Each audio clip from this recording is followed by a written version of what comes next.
Olá pessoal, eu sou Cláudio Cardoso e este é o Trends, o podcast de entrevistas do Banco Alfa que nasceu dentro do programa de inovação da gente, o Colab, por isso é que é o Colab Trends. Aqui a gente conversa com fundadores de startups, investidores de venture capital, falamos sobre o mundo de tecnologia, transformação digital, finanças, enfim, um monte de temas que são bastante importantes para o ecossistema de inovação e de transformação digital, da nova economia. Hoje o papo não pode ser mais adequado para isso, porque eu vou conversar com Carlos Gamboa, que é um ator, um personagem do ecossistema de inovação brasileira. Ele é sócio e cofundador de uma venture builder, a Fischer, bastante notável, na verdade, né? Ele e seus sócios, eles desenvolvem startups, né? Vou pegar aqui minha colinha,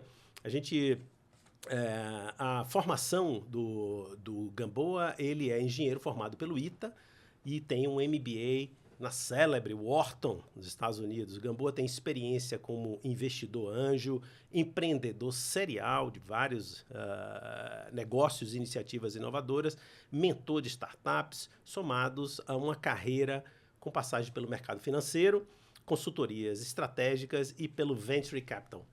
Gamboa, que honra, viu? Obrigado, Cláudio. É uma honra participar aqui. Bacana. Obrigado pela intro. Muito legal. Olha só, merecida, né? É curta, na verdade. Gamboa, vamos começar pela Fischer, né? Vocês têm já uma história aí, o venture building brasileiro, eu acho que ainda tem uma avenida aí pela frente para se desenvolver.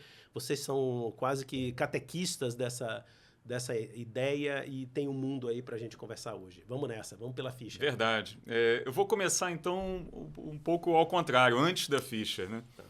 Eu notei quando você fez a minha intro, né? Você falou engenheiro formado pelo ITA, MBA em Wharton, né? Trabalhou em banco, consultoria estratégica e tal. E o interessante é que na minha jornada, né, eu empreendi também. Então, eu tive um business, era um marketplace. Isso foi em 2015, tá? E uma das primeiras coisas que eu tive que fazer é reformular completamente essa bagagem aí que você citou. Então, ser formado no ITA, ter feito um MBA é legal, são super ferramentas ali, obviamente, né, que foi um negócio conquistado, mas quando você vai para o empreendedorismo digital, quando você vai ser um fundador aí de um negócio que é baseado em tecnologia, anda pelo mundo digital, né, e que você está buscando ser um negócio que cresça rápido, né, e tenha escala, o jeito de fazer é muito diferente do jeito de fazer da economia real. A começar, não vou me estender muito aqui, tá, mas a começar pelo jeito que você planeja as coisas. Tá? Então, quando a gente tem aquela formação, principalmente em engenharia, né, você é um resolvedor de problema. Então, você entende o problema, você formula ali as hipóteses possíveis e você vai para buscar uma solução. Certo? Então, você meio que planeja tudo e chega na solução, você resolve um problema. Quando você está empreendendo no mundo digital, você tem uma dor que você quer resolver, né? Esse é, vamos dizer, um macro problema, onde o que você quer, né, solucionar, mas o caminho é muito diferente. O caminho é um caminho de testes todo dia, né? Você tem que entender onde é que você começa, qual é a coisinha pequenininha que você vai resolver no primeiro dia. Você não sabe da solução, você não quer achar a solução, você quer achar qual é o teste que você vai fazer para ver se aquilo ali funciona. Né? Então, é um mindset muito diferente. Sim. Né? E isso, para mim, foi uma super escola. Então, eu somaria aí no que você falou, né? A escola de eu ter empreendido. Porque custou o preço de um MBA para mim. Então, um MBA e um Wharton, não é qualquer eu acabei um, fechando o meu marketplace, que era um marketplace focado em gastronomia, enfim, feito com um cara de quem eu fui investidor anjo e virou meu sócio. Então, tem toda uma história aí por trás, mas o principal foi o seguinte: ali eu acabei transformando a minha cabeça, né, bati a cabeça bastante na parede o suficiente para também aí aprendendo. Em cada ponto que eu via que não dava certo, eu pensava, putz, o que está acontecendo aqui? E fui aprendendo. E aí foi o meu MBA, que eu digo, em e-commerce e no mundo digital. Né? E aí isso acabou indo. Né? Eu empreendi, investi como anjo em algumas coisas nesse mesmo período. Né? Eu tive a sorte de antes ter construído algum capital. E nesse momento eu estava até montando um fundo de investimento em early stage. Isso é quando, mais ou menos? Isso em 2016, tá? E aí em 2016 eu estava montando esse fundo quando eu sentei com um cara que foi meu cofundador na Fischer na época, que tinha montado uma fintech e vinha também, né, desse mundo de mercado de capitais, economia real, etc., mas também com espírito empreendedor. E a gente olhou assim e falou, cara, você como investidor, você é um passageiro qualificado.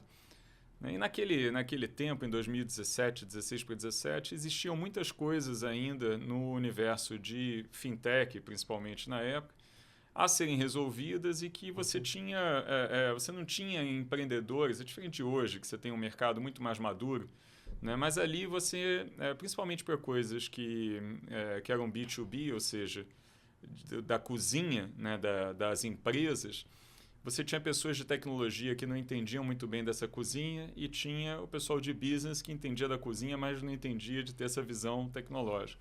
E a gente resolveu montar a Fischer assim, como uma fábrica de startups. Né? E aí, entrando um pouco então na pergunta, né? O que é a Fischer? Fale da Fischer. Né? Cara, a gente passou em 2017 a gente achou 4 investidores que acreditaram nesse PowerPoint que a gente tinha, tá? O nosso PowerPoint, né? De vamos criar startups junto com co-empreendedores, né? Com cofundadores, de forma sequencial. Então, não é um fundo, não é uma aceleradora, não é uma incubadora, a gente pode até falar isso depois, é efetivamente você ser um cofundador. Né? E a gente teve a nossa história também de erros e acertos. Uhum. Então, que nem o empreendedorismo digital, a gente não acertou de cara, a gente foi construindo isso. Hoje eu posso dizer que a gente tem uma prática muito bem fundamentada, desenvolvida, a gente aprende todo dia, isso é uma coisa constante, né? Mas também nesse período a gente sempre foi perguntado, mas o que vocês fazem exatamente? E aí eu entrei naquele mood, né? Como é que você conta para sua mãe o que você faz? Esse é o teste que eu sempre faço também. E é super difícil, né? Eu sempre tive empregos assim, eu sempre fiz coisas que era difícil eu contar para minha mãe o que eu estava fazendo. Mas a gente hoje se define, né, e acho que é uma boa definição, como um empreendedor serial institucional. Então a Fischer é um cofundador, é um sócio cofundador de startups, né, e funciona, né, tanto nas pessoas físicas dos sócios como no conjunto dessas pessoas e mais o nosso time, como um membro efetivo do cap table, né, daquilo que a gente constrói. Né? Perfeito. E tem aí algumas vantagens, né, que a gente vê nesse modelo que tem a ver com quantas vezes a gente já fez isso. Então, a Fischer já criou 8 startups, já vendeu teve um exit, aí a gente vendeu uma startup para o quinto andar em 2021, um exit relevante, teve um exit menor em 2018, mas e com isso, cara, a gente foi criando, né, um portfólio onde a gente, cara, ao longo dessa jornada, a gente sempre é que nem um casamento, a gente está junto, né, com o time de cofundadores e às vezes a gente até sobrevive ao time inicial de cofundadores. Né? Incrível. Então essa é um pouco da dinâmica. Então a Fischer, como Venture Builder, ela é uma sócia cofundadora, né, serial, ou seja, empreendedor serial institucional. Fantástico. Por conta de algumas atividades profissionais minhas nos últimos, talvez, anos não, mas pelo menos ano e meio, eu tenho observado o seguinte, algumas grandes empresas, elas não se reconhecem no momento capazes, por exemplo, de desenvolver algo assim inovador e tal, mas elas querem consumir, como se fosse um fornecedor comum, uma atividade de startup. Então, aqui já tem até uma questão aqui para você explorar, né? Que tipo de fornecedor é esse? E como é que você consome valor, extrai valor de uma startup? Mas a minha questão mesmo tem mais a ver com venture building. Porque é curioso para mim, que não sou especialista no ramo, mas conheço vocês, por exemplo. Eu disse, puxa, mas por que esses caras, com um campo de prova espetacular, porque são empresas que têm 50, 60 anos, enormes, aula pura daquele segmento, seja banco ou construção, ou sei lá, qualquer outro segmento, saúde, por que eles não fazem da organização deles um campo de prova de conceito fantástico para desenvolver iniciativas que suprem necessidades, mas mais do que isso, testam e aquilo vira um novo negócio para eles em parceria com a Venture Builder, né? Bom, então, deixa eu formular isso de um modo mais racional. Por que empresas e pessoas vão querer ter de sócio de partido a Venture Builder? E como é que você vê esse campo de provas aí como um mercado para ser explorado, se isso essa percepção minha de fato faz sentido? Legal. Cara, super pertinente aí, né? Uma pergunta que tem algumas partes, eu vou quebrar ela já em duas, tá? Uhum. Quando a gente pensa no venture building, aplicado a sócios, né? Então, respondendo por que um empreendedor faria uma startup com a Fischer, isso tem uma visão. Quando você pensa nessa mesma coisa, tendo uma empresa, né, do outro lado, essa dinâmica funciona diferente. Então, a gente chamou isso de Corporate Venture Building. Tá? Então, quebrando em duas partes, vamos iniciar aqui na primeira. Né? Por que alguém faria um business com a Fischer? Ou viria empreender com a Fischer? Tá? Como que nascem os nossos projetos? Então, eles nascem de duas formas, grosso modo. Tá? Uma forma é uma pessoa que tenha um conhecimento muito grande, ou uma história, uma estrada muito grande, numa certa área, num certo setor, certa área de conhecimento, ou conheça um certo produto, né, de uma forma bem deep, né, bem profunda. Uhum. Só que essa pessoa, às vezes, ela não tem exatamente essa capacidade e muitas vezes até um empreendedor mais maduro que chega para a gente é o cara que já se aventurou, né? Às vezes é a segunda viagem dele, até já deu certo e entende que essa piscina ela é geladinha, né? Não é uma piscina quentinha. E então a gente traz, cara, essa bagagem esse nosso conhecimento de como fazer uma startup. E como fazer uma startup não é uma coisa somente técnica, né? Não é que nem um estúdio de desenvolvimento de soluções digitais, que o cara vai fazer um discovery, vai fazer alguns testes, desenvolver um produto. Esse é um pedaço da coisa. Né? Mas toda a parte de como que funciona a governança, como que funciona o fundraising sequencial, né? Como é que você cria uma companhia? Quem que você contrata primeiro? Qual é o primeiro time? Como é que você monta o primeiro time? Às vezes você não contrata, você vai trazer cofundadores, né? Então, é uma contratação, mas que é diferente, é um key people, né? Então, toda essa jornada da startup é um negócio que a gente hoje domina. Tá? E isso, para um fundador, é uma coisa que encurta um caminho gigante. Tá? Principalmente o cara que já passou por isso ou que já tentou e não conseguiu, ele já tem a maturidade para fazer essa exploração junto conosco e construir esse caminho em conjunto. Tá? Então, são dois tipos. São coisas que a gente né? Somos 4 sócios na Fischer.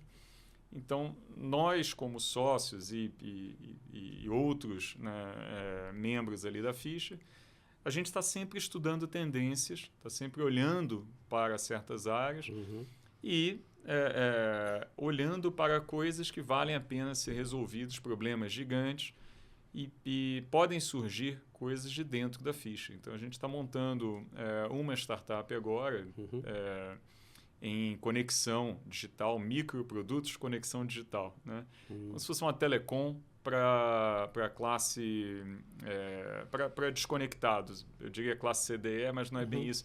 Essas coisas são muito limitantes, né? Isso nasceu dentro da Fischer.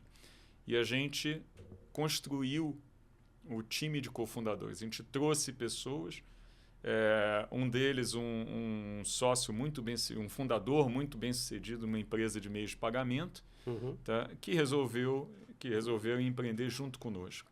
E construímos aí a 4 mãos esse negócio. E existem outros modelos, como a Octa, por exemplo, que é uma startup nossa, onde o Arthur Rufino, que é o nosso sócio, ele conhece tudo, ele é um dos pilares aí do setor de economia circular automotiva. Então, autopeças, né, desmanches, né, que são centros de desmontagem veicular. Ele entendia disso tudo. Ele queria revolucionar esse ecossistema, essa cadeia, mas ele entendia que ele precisava de um sócio e achou na Fischer esse sócio, e a partir do conhecimento dele e do nosso conhecimento de como montar uma empresa, a gente criou a Octa, que é diferente do que a gente entendeu da primeira exploração, daquilo que ele pensava que ia ser, né? É um bicho que tem uma vida autônoma, né? Então, esse modelo, tá, de co-construção com um empreendedor serial, que não é só uma pessoa, em cada startup nossa, um de nós sócios é a pessoa que está ali no dia a dia. Mas por trás a gente tem todo um time Fischer e os outros sócios também atuando de forma presente, né? A gente gosta de dizer que a gente está no Common Shares, não é no Preferred Shares. Desculpe aqui o inglês, mas a gente está na ação ON, né? A gente não é investidor, a gente está ali na mesma jornada da dor. Então, essa é a vantagem para o empreendedor vir criar um negócio com a Fischer, tá? Cara, a gente encurta caminho, a gente tem relação com uma base de investidores também, que não são só investidores, que trazem também um conteúdo intelectual, e a gente tem uma relação muito boa com o ecossistema. Aí vamos para empresas agora, putz. Mas como é que isso funciona na empresa? A empresa é um bicho diferente, né? A empresa, estão falando aqui de inovação um pouco.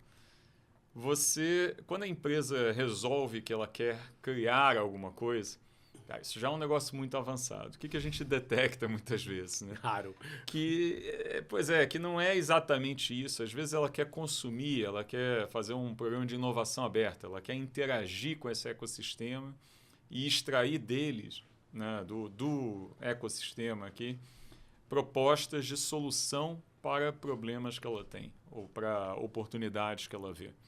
Tá? Quando ela não consegue, nessa interação, resolver aquele problema, ou ela, como você falou, né, tem um conhecimento muito grande, uma ação muito grande dentro de uma cadeia de valor, e que ela tem uma dor forte, se resolvida para ela, pode ser resolvida também para o ecossistema dela, né, para a indústria dela, ali tem uma oportunidade, eventualmente, você criar ou uma solução digital ou uma startup que resolva aquela dor e possa servir ao ecossistema. Então, daí até já começa um conceito aqui. Para montar uma startup, ela não pode ser uma divisão daquela corporação. Ela tem que servir a toda uma cadeia de valor. Porque senão ela é limitante. Você não precisa criar uma startup, você cria uma divisão, né? Então, vamos lá, toda essa jornada, tá, que para uma corporação, você não tem uma pessoa ali, você tem várias pessoas que mudam de posição, etc. Então, ajudar a corporação a entender a real necessidade dela e depois ajudá-la a fazer essa interação ou eventualmente até seguir o nosso playbook, né? O jeito como a gente cria startups para a criação de ou uma unidade ou eventualmente até ser um cliente alfa, né? Um cliente inicial ou um investidor inicial numa startup, é o que a gente faz no que a gente chamou de Corporate Venture Building. Tá? E um ponto aqui que eu acho que é importante fazer também, né? Quando a gente olha para a inovação, nada é uma bala de prata. Então, assim, o primeiro passo, né, para uma corporação é ela criar um programa de inovação. O programa de inovação ele tem várias coisas dentro dele. Uma delas pode ser, tá, um programa de inovação aberto ou um programa de Corporate Venture Building. Uhum. Mas quando você pensa de forma isolada, normalmente aquilo não tem um impacto que é desejado pela corporação. Então começa num programa e normalmente quando você está um pouco mais avançado e que se percebe isso, ou você não conseguiu achar uma solução, ou você tem ali uma oportunidade que você vê que é muito diferenciada, aí a gente pode entrar numa conversa de como fazer isso. Sim. Tá? Sim. E aí a gente aí a gente junta a nossa experiência até do mundo corporativo, em entender corporações, com a experiência como empreendedor, né? Desses dois a gente ajuda a corporação a criar o que ela, né, o que faz sentido para ela. Sim, sim. Né? É incrível, né? Porque uma das coisas que eu estou aqui aprendendo com você, Gamboa, que nesse universo de iniciativas inovadoras, é como se o grande desafio é a formulação, eu vou usar essa palavra aqui, de uma tese ou de uma visão de onde você quer chegar. E você usou uma palavra aí que eu estava pensando aqui, eu tinha anotado aqui, dismantle em inglês, assim, meio boçal, né? Mas você falou assim, desmanche. É como se fosse um desmanche da lógica de projetos, né? Que você tem ali o diagnóstico, o assessment, depois tem o planejamento, a ideação e tal, o desenvolvimento, mesmo com as ferramentas mais ágeis do mundo. Então, o que eu estou entendendo aqui, ou reforçando coisas do meu aprendizado, que eu já tinha percebido de alguma forma, mas não dessa forma tão clara que você me ensina, é que, olha, se você tem essa visão e que ela própria vai se redesenhar um pouco no futuro, é como se fosse uma tese. A jornada é que é o grande desafio, porque é uma jornada de experimentação, ajuste, Isso. experimentação, uma lógica muito diferente de construção, por exemplo, excelente de engenharia, ponto, né? Então, enfim, comenta um pouco isso aí. Então, acho que é um excelente ponto, né? E aí toca em duas coisas. Uma que é chave, né, quando a gente pensa num Corporate Venture Building, é a governança, tá?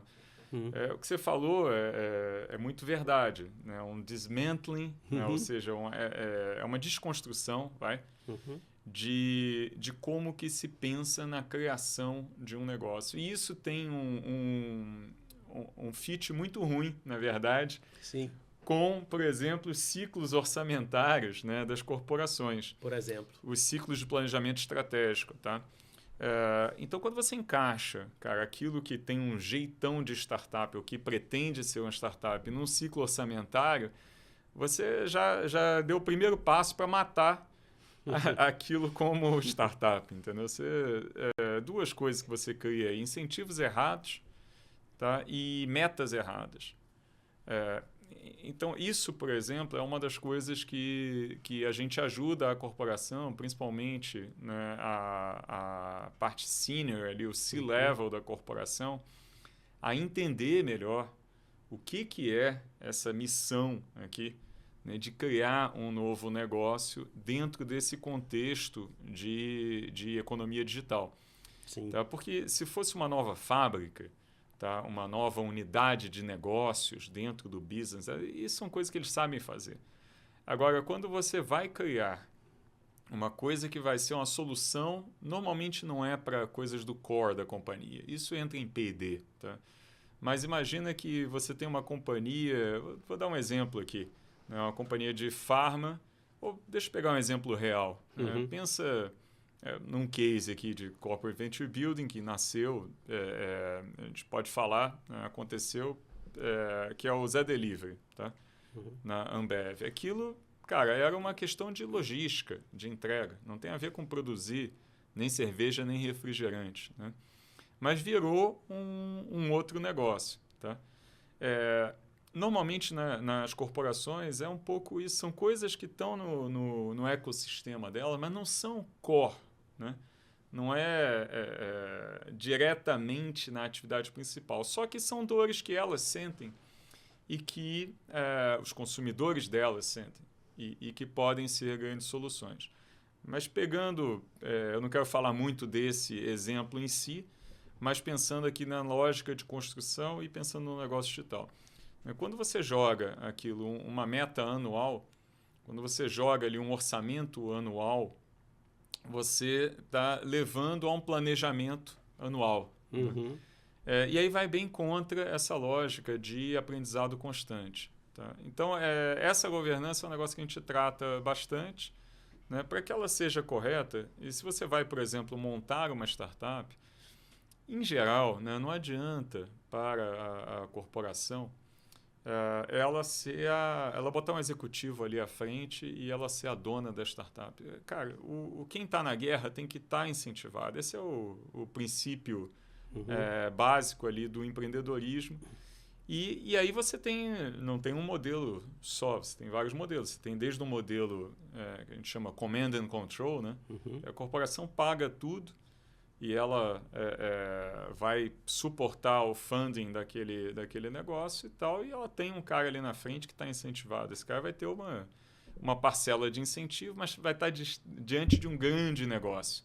Né? Então, assim, aquilo tem que fazer a diferença para ele, mas fazer a diferença para ele não precisa ser 80% do negócio. Em outros casos, né, existe uma outra formulação que é você, cara, efetivamente participar como um investidor inicial corporativo num negócio, tá, onde esse negócio ele tem vida própria. Certo? E aí o time de empreendedores vai ter que ter a maior parte do capital daquilo. Porque senão esse negócio não vai decolar, não vai suportar, por exemplo, rodadas subsequentes de financiamento. Entendeu? Ela não está inserida dentro desse contexto de levantamento de capital sucessivo. Isso são coisas, né, que não são naturais para uma corporação. Tá? Então, voltando aqui no teu ponto, realmente esse desmanchar ele é uma dor da própria corporação ou dos times ali de inovação, ou o time que está liderando essa atividade, em comunicação com o senior management, tá? E em perpetuação até dessa iniciativa. Porque quando a gente fala da criação de um negócio, não é uma coisa de um ano, certo? Sim. É uma coisa de múltiplos anos. Sim. E um dos fatores que mais matam iniciativas nesse sentido em corporações é exatamente a instabilidade dos ciclos anuais. Né? E nesse mundo de hoje, onde a gente tem... não são crises a cada X anos, né? São crises a cada X meses. Então, é um mundo onde você tem uma mudança, né, de contexto macroeconômico, de situações que afetam essas corporações muito mais rápida. Né? Claro. Então, você manter a estabilidade, né, dessa iniciativa é um desafio. Sem dúvida. Tá? Haja visto aí o que a gente está passando aí, né? Crise do Silicon Valley Bank, de diminuição de... Quando a gente menos espera... Exatamente, toda essa... Surge uma novidade. Isso, né? E que atinge em cheio esse mundo que nós dois vivemos, né? Uhum. Eu vou mudar um pouquinho o tema aqui, já encaminhar para uma... eu te comentei, né, que o nome do programa Trends, eu sempre gosto de ouvir uma visão de futuro, mas antes de falar disso... a gente chegou a comentar no encontro passado da gente sobre o envolvimento da Ficha e de vocês, sócios da Ficha, com investimentos de impacto. Legal. Eu queria ouvir um pouquinho sobre isso e aí depois a gente encaminha aqui para um fechamento. Infelizmente, Gabô, porque eu queria passar aqui a minha... Vamos lá. Uma coisa importante até que estava aqui na minha cabeça, você falou, não, você está me ensinando. Cara, eu estou sempre aprendendo. Estamos juntos. E isso faz parte um pouco da mentalidade que a gente tem, né, desse mindset. Então, o ensinar, eu não sou professor de nada. Eu sou um grande aluno no dia a dia. Mas eu falei nesse sentido, né, de nos ensinar. A gente está sempre discutindo e aprendendo, né? Então, falando um pouco de impacto, tá?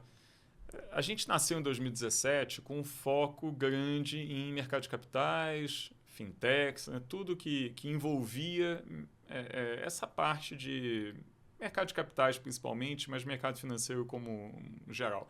As dores ligadas, né, ao trânsito do dinheiro, vamos dizer assim.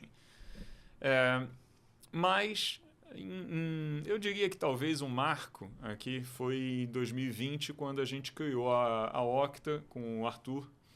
Tá? E a Octa, acho que tem dois fatores, né? O Arthur ele vem de uma família, né? O pai dele, o Geraldo Rufino, é um cara que deu a volta na vida. E hoje ele está muito na mídia, assim, trazendo essa mensagem, né? Mas é um cara que saiu de uma posição de catador de sucata para executivo e depois para empresário bem-sucedido, né, com tudo que a vida de empresário no Brasil nos dá, né? Então, vários altos e baixos, mas um cara que deu essa volta, né, na situação dele de vir de uma pessoa sem recursos, né, negro, mas que construiu um caminho sem vitimismo, sabe? Um caminho positivo.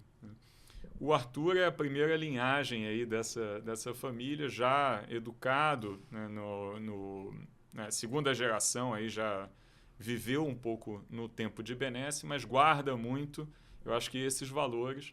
E quando a gente foi construir a Octa, primeiro que a Octa tem um impacto gigante.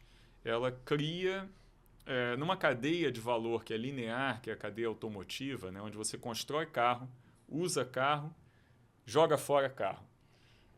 A gente atua de uma forma diferente. A gente traz aqui para o meio dessa cadeia peças que voltam para a cadeia. Então, você não precisa destruir o carro no final. Se ele ainda tem utilidade, ele ainda volta. Essa peça é usada, né, num caminhão, etc.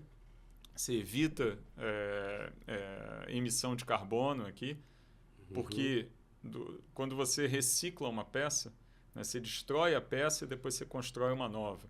Quando você recircula uma peça, você não chega a destruir, você não precisa construir uma nova. Então, aqui, o impacto em carbono é gigante, né? Gamboa, vou lhe interromper um pouco. Teve uma dos nossos programas, eu entrevistei um casal, né, assim, colegas, sócios, de uma pequena recicladora de material de construção. Exatamente com esse mesmo conceito. Exatamente. Interessante, né? Eles pegam o piso de uma casa maravilhosa e aplicam em outras, e ao invés de ter simplesmente uma demolição absolutamente descoordenada e destrutiva. Ao invés de você queimar essa desmontagem, madeira... não é mais uma demolição, é uma desmontagem. Desculpa, só para alimentar mas essa é interessante ideia. isso, a gente está avançando né, uma madeira de sobra de construção ser queimada no alto forno e gerar energia, que está ok, já é Desculpa de novo, melhor do que a madeira que hoje tem. Porque era uma madeira muito mais nobre antes. Exatamente. Né? Então, você reutilizar coisas, eu acho que e aí já falando um pouco de tendências, isso é uma macro tendência gigante. Mas voltando aqui ao ponto, né? Essa interação com o Arthur, eu acho que ela acendeu um negócio que já estava dentro da gente, que é esse propósito, né? Trazer para o que a gente faz, né? A gente se identificou muito com a construção de coisas que têm um impacto positivo na sociedade. Mas não basta isso ser uma coisa que aconteceu, né? para você, quando você pensa em impacto, e com as pessoas que... Hoje a gente é sócio na Octa, por exemplo, da Vox Capital. A gente aprendeu muito com eles e com outros, né, sobre o que é impacto.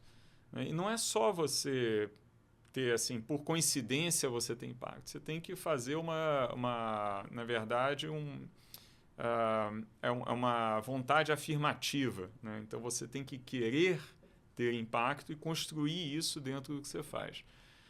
Cara, então, vamos lá. A Octa foi um pouco de acender essa luz em duas dimensões.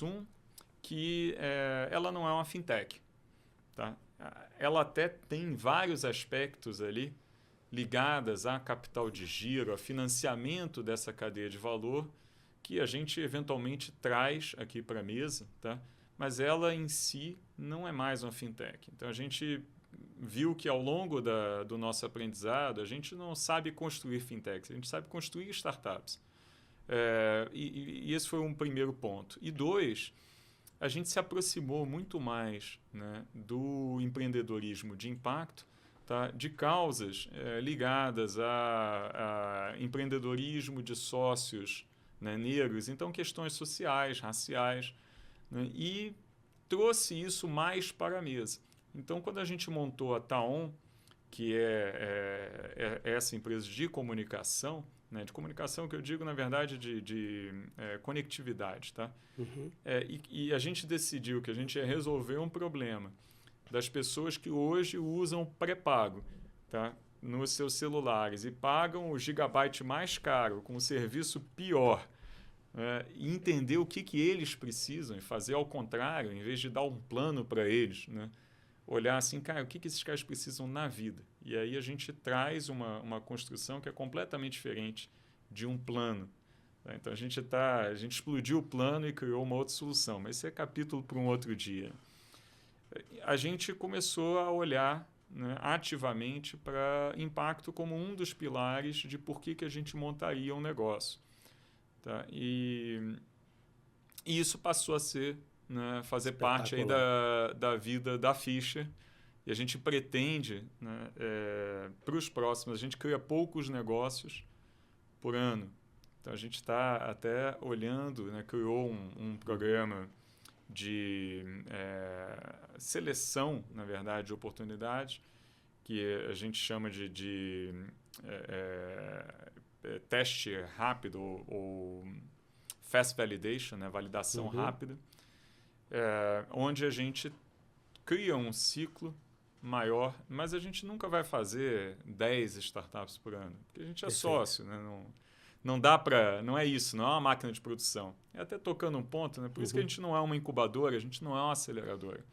Perfeito. A gente é sócio. E isso, cara, é que nem casamento. Muda tudo.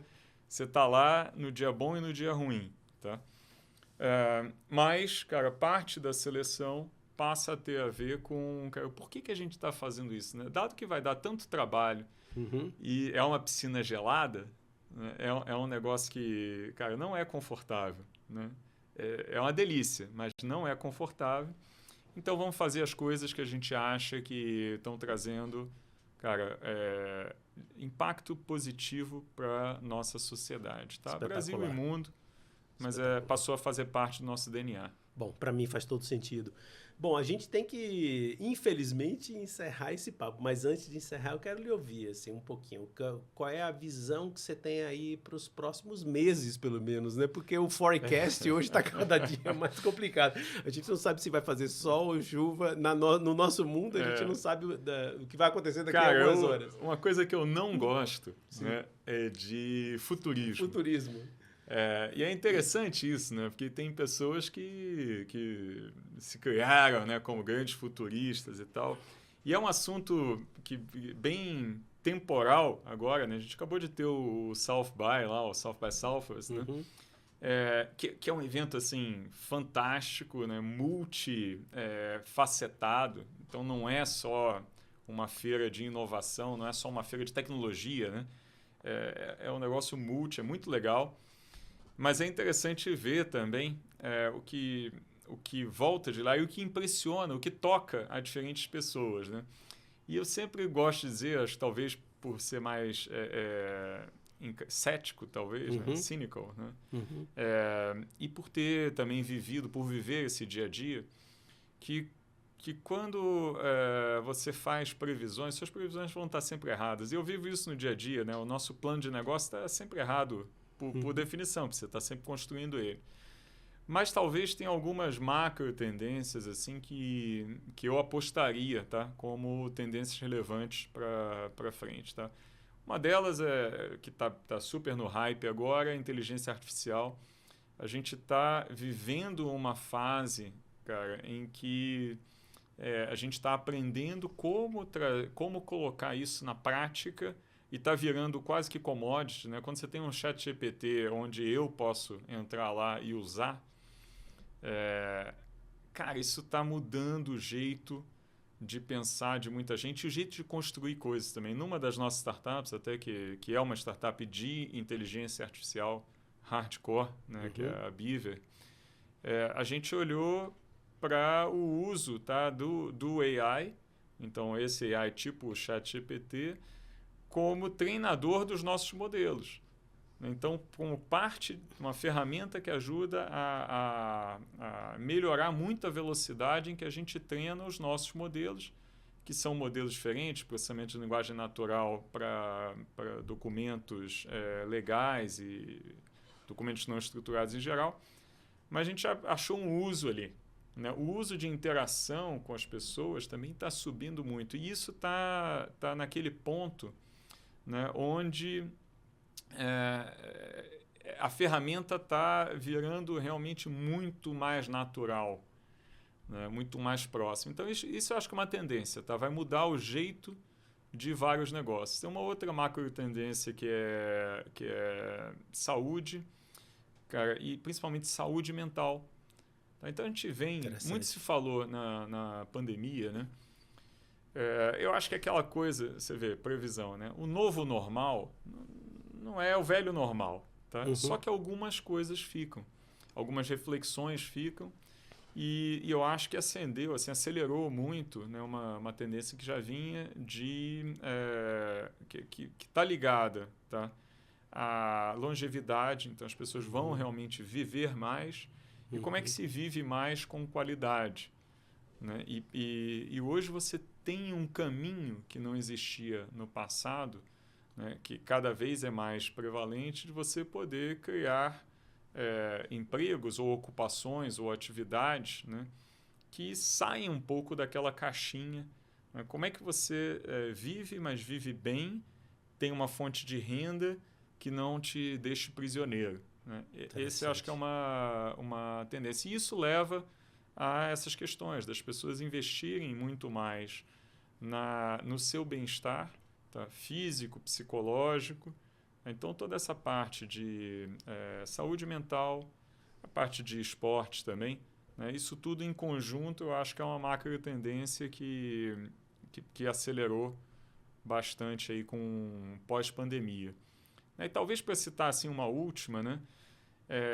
A era da biotecnologia, biotech, talvez o campo aí de inovação que a gente vai ver mais coisa acontecer nos próximos 10, 20 anos. Também está ali num ponto de inflexão, né, em que a inflexão já ocorreu há muito tempo, né, mas é que agora está se tornando visível e eu acho que ali, cara, você tem muita coisa que está chegando no ponto de você ter cura de algumas doenças, né?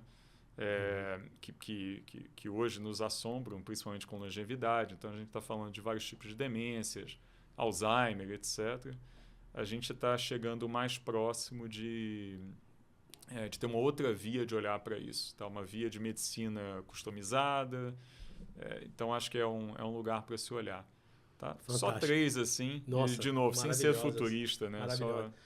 Ô, Gamboa, que honra e que prazer para mim, um privilégio estar aqui ao vivo, né, fazendo isso com você. E Sempre um prazer, cara. Olha, muito obrigado e também vai ser um privilégio para os nossos ouvintes e espectadores que vão estar aí acompanhando o nosso programa. Muito obrigado. Legal. Nesse tempo a gente não consegue, né? A gente poderia ficar aqui um dia inteiro falando, mas para quem tiver interesse em entender um pouco mais sobre Venture Building, cara, a Fischer, né, tem o nosso site, é um site aberto, tem lá um contato, entre em contato com a gente, nos procurem. E uma outra, aqui um semi-jabá, mas uma recomendação, né? A gente tem dos nossos negócios, é um braço de conteúdo, que é a Snack, que é SNAQ. Uhum. E lá a gente também criou uma linguagem bem bacana de falar pouco, mas falar relevante. E o pessoal que segue gosta muito. Então, para quem quiser experimentar, né, fica aí o convite. E Muito se bom. Gostar, siga. Se não gostar, não siga. Né? Obrigado. Olha, valeu. Obrigado, Cláudio. Olha, muito obrigado aí ao Gamboa, um programa especial. Falei aqui hoje com o Carlos Gamboa, que é sócio e cofundador da Fischer Venture Builder. Todas essas dicas aqui que o Gamboa trouxe vão estar aqui, estão na nossa descrição aqui do nosso vídeo no YouTube e no Spotify. O link da Snack, da Fischer e de várias outras coisas que a gente conversou aqui. O episódio sobre arquitetura reciclável, Vox Capital, tá tudo aqui na descrição. Então você já sabe, continue nos nossos canais aqui do Alfa e até o próximo programa.